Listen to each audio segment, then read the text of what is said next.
Come on. Come on. Is she gonna be okay? Come on. This footage captures the moment law enforcement officers arrive at an Ohio home after receiving reports of a disturbance. They have no idea what they're walking into. A hysterical teenage girl greets them at the door. She is covered in blood and claims that an intruder has been in the home. In the master bedroom, they find the slain body of the girl's mother. But while police search the house for evidence of an assailant, a shocking truth comes to light. The killer is the young girl herself. The case of 19-year-old Sydney Powell, who murdered her mother in the family home in March of 2020, has divided a community. A psychiatric evaluation in the wake of the murder would conclude that she was suffering psychosis at the time of the killing. But with Sydney's history of lying and the presence of mind to stage the crime scene, many had their doubts. Was it insanity or something more sinister? Before we begin, we would like to send our deepest sympathies to the loved ones of Brenda Powell, who fell victim to the horrific events described in this case.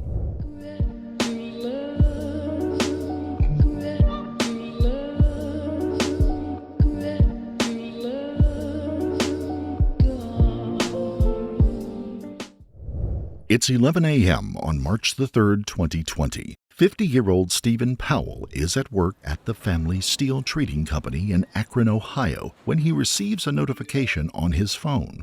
Life 360, a friend tracking app, has sent an alert that his 19-year-old daughter, Sydney, has just arrived home.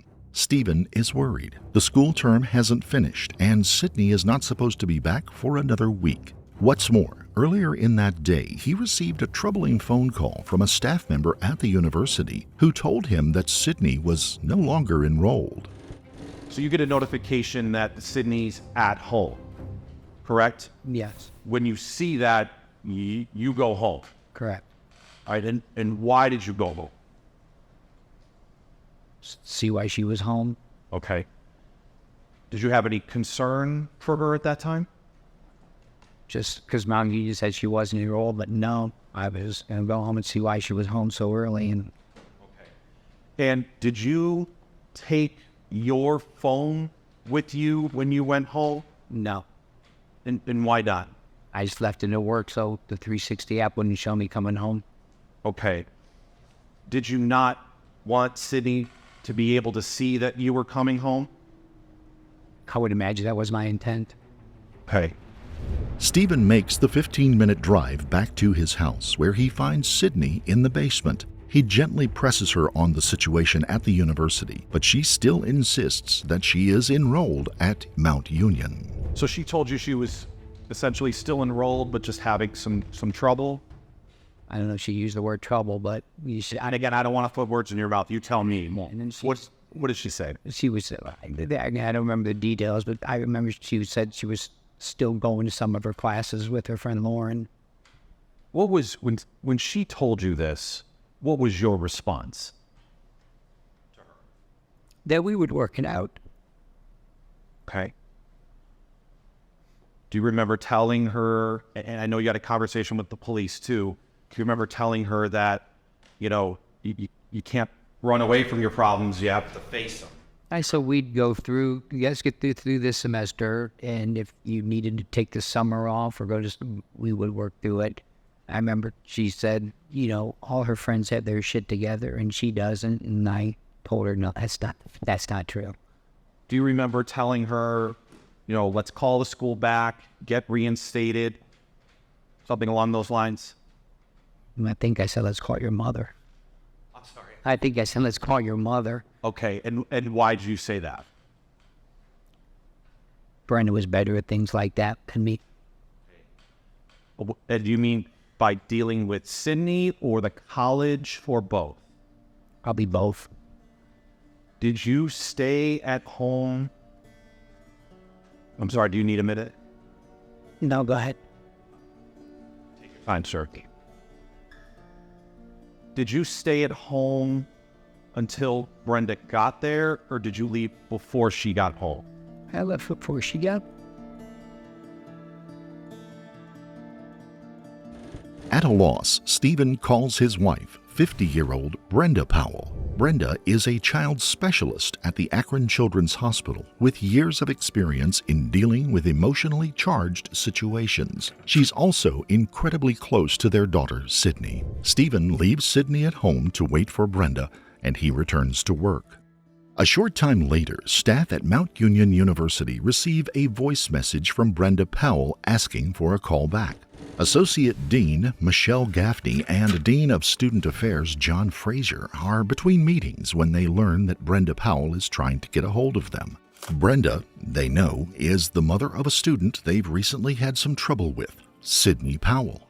Bracing themselves for a potentially difficult conversation, they head to the office of Dean Fraser to return the call. What did you and Mr. John Fraser do once you received that voice message?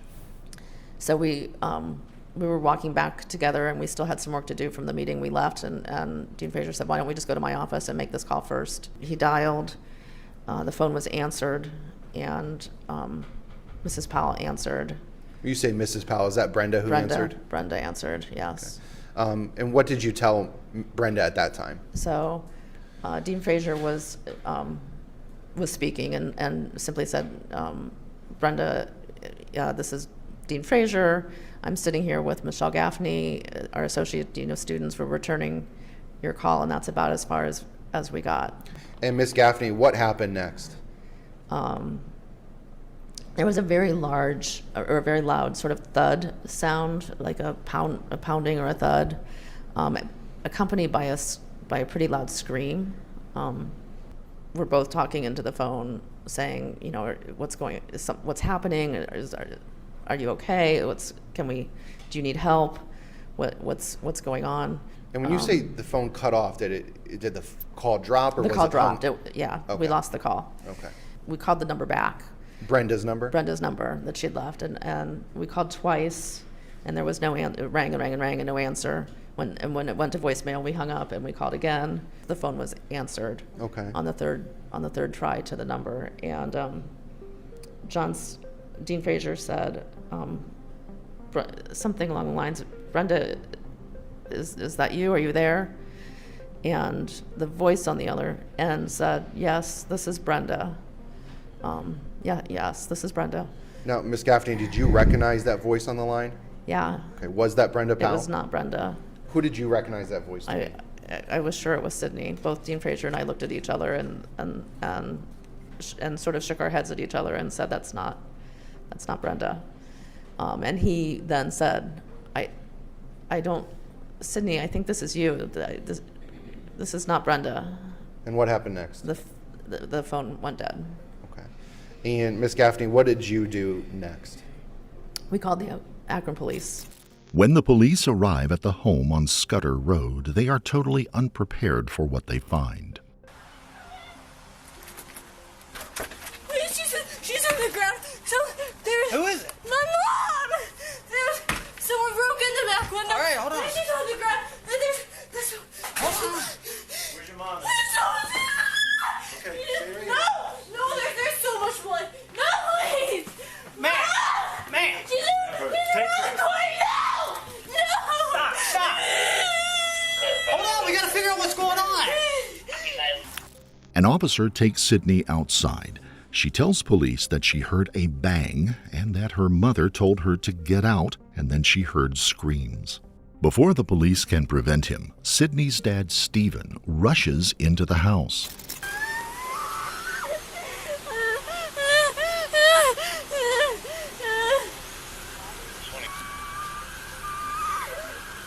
What's your name, ma'am? Sorry, what's your name again?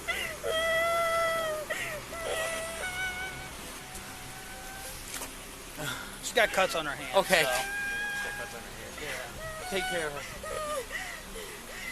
Dave, I think this is, are you dad? Yeah, I'm the dad. Can you stay here with them? You said your name's Sydney? Ma'am, is your name Sydney? What's your last name? Keeps probably. Yeah, he's in town, mate. Yes, I talked to him. What is it? Powell. Tell me what's going on.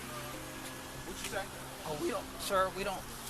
Does she have any mental No, issues? no. She was having a little trouble at school at Mount Union, and she came back home to try and work things out. Just today is when I found it. I think she has been going to class for the last couple of weeks. So she just came home today? Yeah, today. It's like 11 o'clock. Sydney. Sydney. Sydney. Oh, fuck. What is going on with Sydney. this? What's going on? Huh? The officer notices Sydney has cuts on her hand. While he is in the process of confirming her name and date of birth, she suddenly slumps sideways and lies catatonic in the fetal position until paramedics arrive. What was she doing at the time you guys were sitting outside? I asked her name. She did give me her name, Sydney Powell. And then when I asked her for her date of birth, she fell over on her right side from the seating position.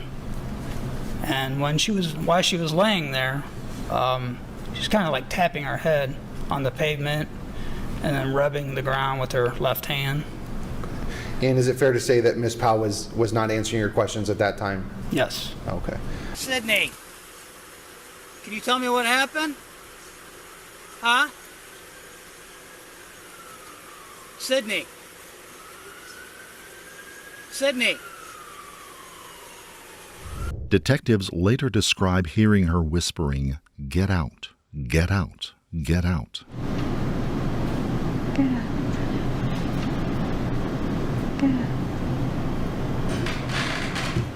In the master bedroom of the house, officers find Brenda Powell lying on her back on the floor. She has suffered multiple blows to the head and stab wounds to the neck and arms. Next to her lies a cast iron frying pan and a steak knife.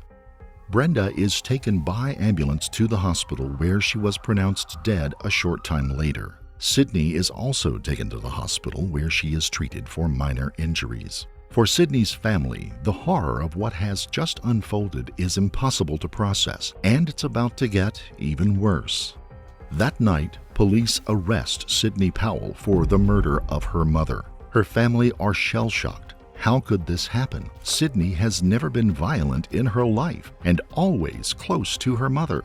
Were there signs that were missed? Growing up, Sydney had an idyllic childhood with a younger brother and two loving parents. The family enjoyed regular picnics and holidays. Spring breaks, we just hung out at home and did stuff together.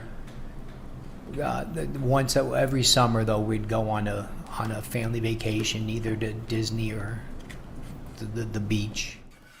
Sydney is particularly close to Brenda, who is known for being a gentle, loving mother.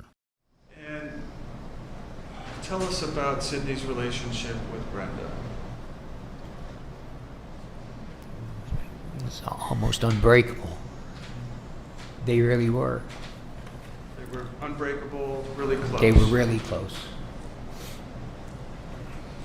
Did Sydney and Brenda argue? No.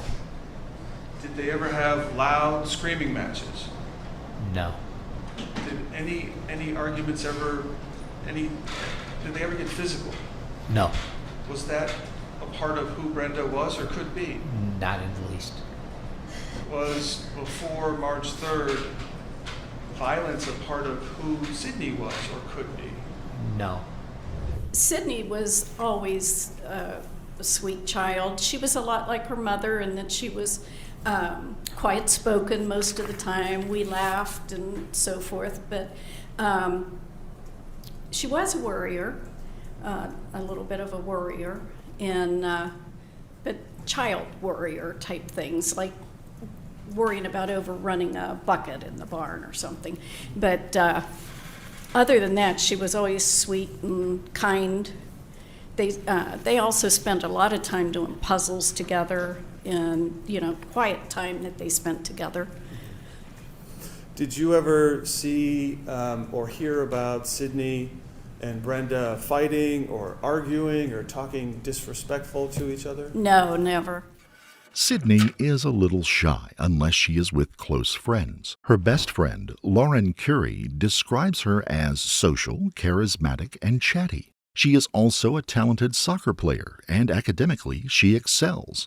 During her time at St. Vincent High School, the lowest grade she attains is a B. By the time she graduates, she has a grade point average of 3.8. One English teacher, Catherine Milligan, considers her such a model student that she elects her to mentor younger students during school retreats. So you spent a lot of time with Sydney Powell as a student in high school? I did. Can you share with the jury, what kind of student was she? She was a good student, so she had a high GPA. She cared about her grades. She did her work. She was conscientious. She was quiet. She was respectful, and had a lot of friends, and was a well-liked student, well-liked person, respected by the faculty. Was Sydney ever, to your knowledge, in trouble for fighting or arguing? No, she was not to my knowledge. Was she ever that kind of kid who was causing trouble, arguing with other students, causing drama, anything like that? No, never. But Sydney is also a perfectionist. She holds herself to impossibly high standards. Her family remember her struggling to cope with even the smallest of mistakes. She is often anxious, and stress sometimes overwhelms her. Her teacher, Catherine Milligan, remembers an unusual episode with Sydney before a chemistry presentation. Can you tell the jury what you recall about that? I didn't have a class, so it must have been when I had a planning period, and I was alone in my room, and the two of them came in, and Sydney was crying, and she was, I would say, distraught. And I said, what's wrong? And she said that she had a test, or I think it was a presentation for a chemistry class. And she said, I can't see the numbers. And I said, what? What do you mean you can't see the numbers? She's like, I can't see the numbers. I can't present. I can't see what's in front of me. And I said, okay. I said, how can I help you? What do you want me to do? And she was really upset. She was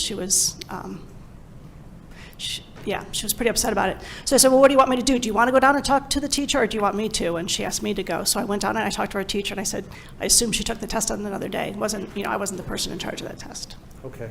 And you've seen other students have nerves when it comes to presenting in front of a class, is that correct? I have. No one's ever told me they couldn't read the numbers, but certainly I've seen people be panicked, yes. Okay. I've never heard that somebody couldn't read the numbers. Okay, so that stood out to you a little bit. It did.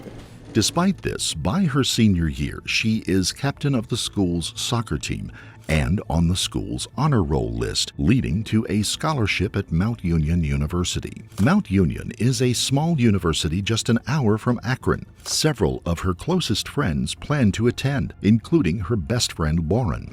As the summer of 2018 draws to a close, her dad remembers her excitement as she prepared for college. Within months of starting at Mount Union, however, Sydney confides in a close friend that she's not coping.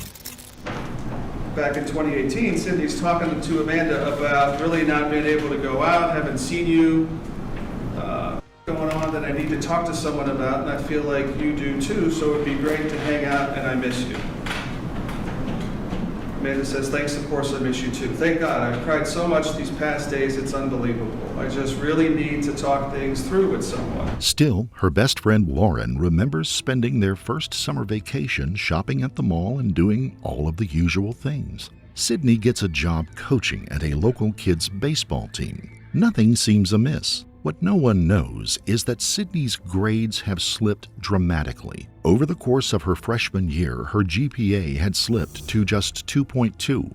When she returns for her second year, she is placed on academic probation for the autumn term. Her roommates notice that she is sleeping up to 16 hours a day and going out much less. When there is no improvement in her grades, the staff at the university make the difficult decision to suspend her.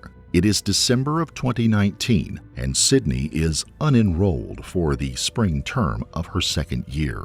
Staff sent a letter confirming the suspension, which she signs and returns. But here is where things start to turn strange. Sydney tells no one of her suspension, not her friends or her parents. She returns home for the Christmas break, and in January packs her bags and returns to the residential hall at Mount Union. A week into the new term, a sorority president at Mount Union approaches Michelle Gaffney, the associate dean. She tells her they have a girl attending who is not on the roster. Sydney has also been seen attending classes. I asked Sydney about, I think when she first came in, I said, Sydney, there seems to be some confusion. It seems as though you haven't moved out of your residence hall yet, from what I can tell. But you're not enrolled this semester. You're not a student here this semester. And at first she replied to me that, oh, I am, but I'm still a student here. And Okay, I said, well, did that catch your attention? It did. And I had double checked before I called to see because I thought maybe she had appealed and I hadn't been notified that an appeal had gone through. So I checked and there was no schedule for Sydney. And I also checked at that time to make sure that she had received, with the Academic Affairs Office, to make sure she had received the letter and signed for it, in the event that maybe if she didn't get the letter, she didn't know she was suspended, and she had just come back and started going to classes thinking she was, not realizing that she was suspended, on the off chance that could happen. But I was able to verify from the Academic Affairs Office that they had received back from the post office that the letter had been signed for. So I believed that she was aware that she had been suspended. Sydney finally acknowledges that she received the suspension letter. A new deadline is fixed for her to leave the residence hall, but that deadline comes and goes, and Sydney is still living in the dorm. A second meeting is held, this time with Dean John Frazier. Sydney tells them that her parents have been having problems with her younger brother and that she didn't want to stress them. A new deadline is set for the following Wednesday, but by Friday of that week, Sydney is still showing no signs of leaving. On February 24th, security staff are called. Sydney finally agrees to move out. She tells her roommates that her parents want her to take some time off from the university. With her parents at work, she drives back to her house in Akron. Her mother, Brenda, is at work when she receives a notification from Life 360 that Sydney is home. She messages, "I just got a notification from Life 360 that you're home. Do you have afternoon classes? Is everything okay?" Sydney replies, "Nope, not this week. My teacher and her husband took this week as vacation time, so she just gave us a worksheet and some work online to do while she's gone. Plus, I have my meeting anyway, so I thought I'd stop home before." In another message sent the same day, Brenda writes, "Why do I always feel like you're scamming me? Just remember that you need the grades to keep your scholarships." Sydney replied, "Yes, I know. My grades are good. Thank you very much." Her parents are looking forward to her return during the spring break on the evening of March the 3rd. Over the coming week, they assume she is at college wrapping up classes for the term. In fact, she's been sleeping in motels and in her car. On the evening of March the 2nd, 2020, she returns to the residence hall and watches The Bachelor with her friends, as it has been their weekly routine. The next day, she drives home to Akron. She doesn't realize it, but her parents have just been on the phone with the university, and her obsessively guarded secret is about to be exposed. On March the 3rd, Stephen Powell returns to work, confident that his wife will sort things out with Sydney. At 12:36 p.m., he gets a text from Brenda saying that she is home with Sydney and waiting for someone from Mount Union Student Affairs to call her back. At 12:51 p.m., just 16 minutes later, his phone rings, but it's not Brenda. It's Detective Kenneth Deese, a longtime family friend who works for the Akron Police. Detective Deese tells Stephen that he has just heard a radio dispatch for a welfare check. He recognized the address. It's the Powell's home. And he told you that there was an incident at your house that he heard over the radio? Yes. And is that when you, do you remember at 12:52 to 12:53 trying to call Sydney and Brenda and not getting any answer? Yes. And then at 12:54, while you were actually on the phone with Mr. Dees, that Sydney called you back? Do you remember? I don't remember. You don't remember her calling you back? No. Okay. Did you remember had that conversation with the Akron police detective? No. I remember talking to Sydney. I didn't know who initiated the call. Okay, and I apologize if I didn't mean to confuse you. But you had a conversation with Sydney after Mr. Dees, Detective Dees already called you? Yes. All right. And that's when Sydney told you that Brenda was on the phone with Mount Union? Yes. And that's when you told Sydney that the police were on the way to the house? Yeah. Body cam footage from the responding officers captures a disheveled Sydney screaming about an intruder and trying to block them from entering the master bedroom where her mother lay dying. And let me ask you this, Officer Jackson. When you first encountered Miss Powell, can you describe to her what she was acting like, what she looked like? She was frantic, or I would say panicking. She had deep breathing, fast-paced speech. She had some blood on her sweatshirt that she was wearing. Detectives interview her that night and collate the evidence. Where the back window had been shattered outside, there is evidence of blood smears, meaning that the attack on Brenda happened prior to the window being broken. Sydney's wounds on her knuckles are consistent with her having broken the window herself. They learn about the call with Mount Union and staff overhearing the attack, and that when Stephen called Brenda, Sydney told him that everything was fine until she heard the police were on their way. One of the things specifically is when Mr. Powell told Detective Schaefer that, he made this phone call or Sydney called him, and then he said that Brenda was on the phone, and he said, well, the police are already coming, and that's when she went back to there was some intruder. So I'm trying to process all that information and focus on what we're seeing at the scene as well. And at some point in your investigation, did you also learn that Sydney had cuts to her hands? Yes.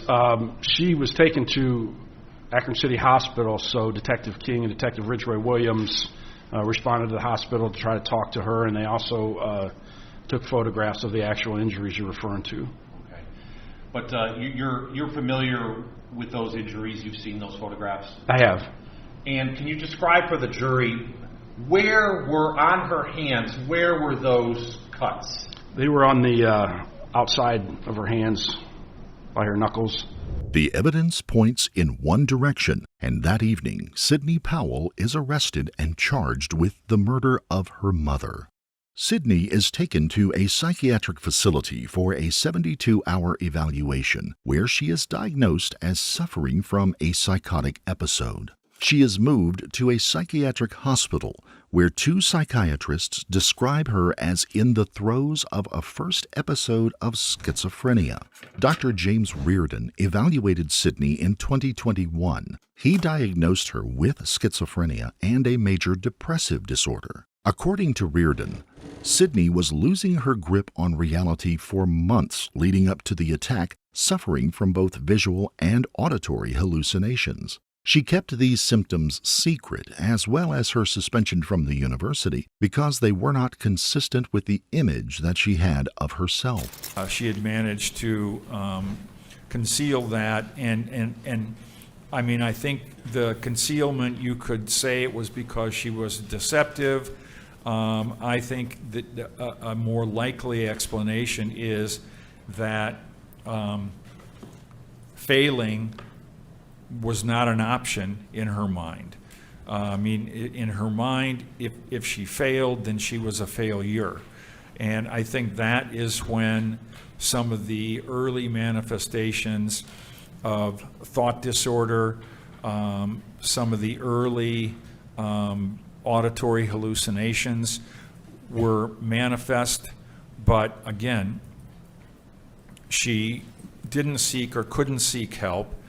Because, if you're a successful graduate, student, athlete, at Akron St. Vincent St. Mary's, you don't do that. It was just, it was inconsistent with her picture of herself. I think that things began to, it's kind of like a building wave, you know, and I think the wave really began to get out of control probably in November, December of 2019. And again, I believe that it's very likely that at that point she was already, if she hadn't begun the process even earlier, probably maybe even summer of 19, certainly during the fall of 19, she began to kind of cross the line from normal self-critical thoughts to significantly disordered thoughts, to psychotic thoughts, including highly critical auditory hallucinations. You're worthless, you know, you're a failure, you don't deserve to live, those kinds of thoughts. She is given antipsychotic medication and on March the 16th is put in the care of Brenda's mother, who lives on a farm. She is also placed under the supervision of a psychologist and a psychiatrist. She did have an episode apparently where she felt that she was having some symptoms again, and she reported it immediately to her therapist and was advised to, I don't know if the therapist called the doctor or if Sydney called the doctor right now, but the psychiatrist was notified immediately, and he changed her medication, and that made a huge difference after that. She reported to me that her symptoms were settling down again. She wasn't hearing so many noises. And I could just tell a whole difference in her demeanor at that point, where she really was starting to be Sydney again. Okay. So Sydney has spent just about every day with you since March 16, 2022. Yes. Do you think she's faking a serious mental illness? Okay. Is she responding to changes in the medication? Yes. Several months after the murder, Sydney is assessed for brain damage and epilepsy. As a soccer player, she had suffered several concussions, 2 of which had required hospitalization. But there is no evidence of either epilepsy or brain damage, and doctors conclude that her behavior is down to schizophrenia. The state will disagree and, during her 2021 trial, pursue a murder conviction. Sydney Powell's trial commences on September 7, 2023. She enters a plea of not guilty by reason of insanity. Testifying for the defense, 3 experts argue that Sydney was in the throes of a severe psychotic episode when she killed her mother. You're going to hear that Cindy was reporting before March of 2020 audio and visual hallucinations. She was hearing voices. You're not worth anything. You're worthless. People know it. You're a failure.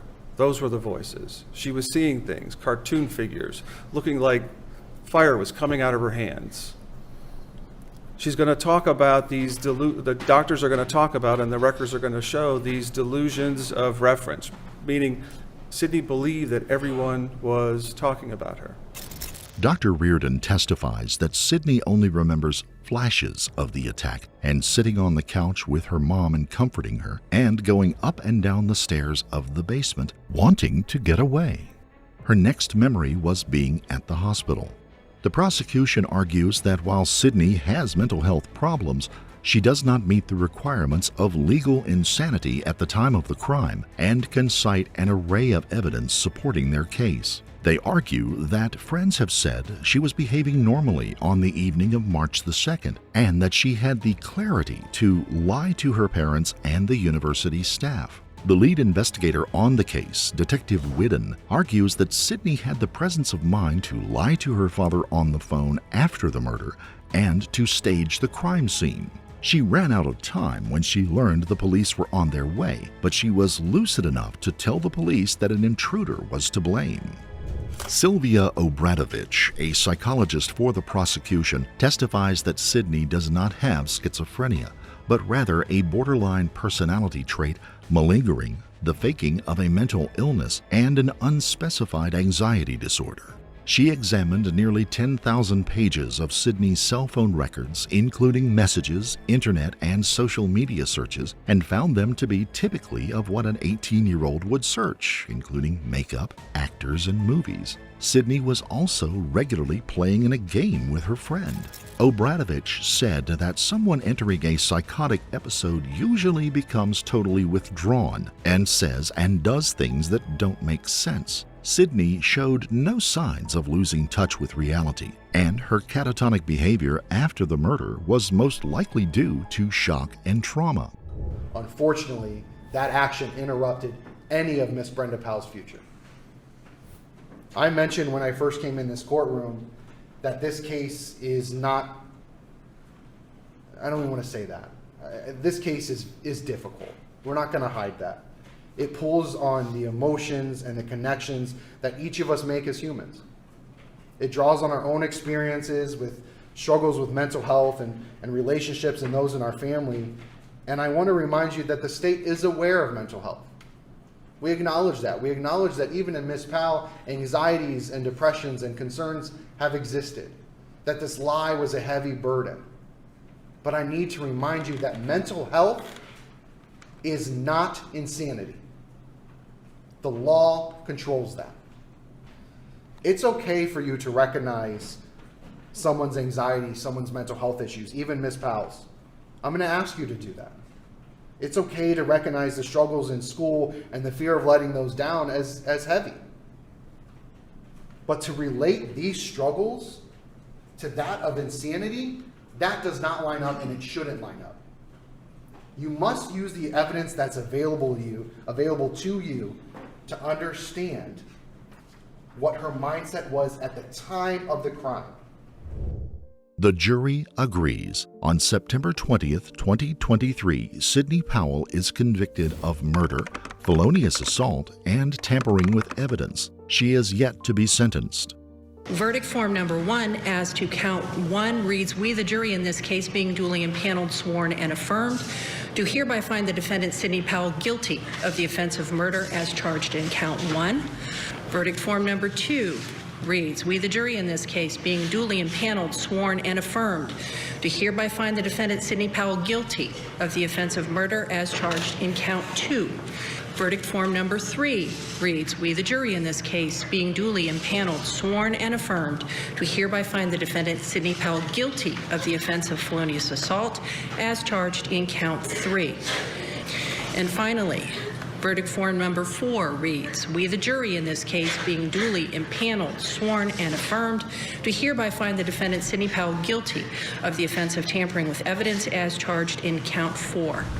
Do you agree that Sydney was sane at the time of the murder? Let us know in the comments below.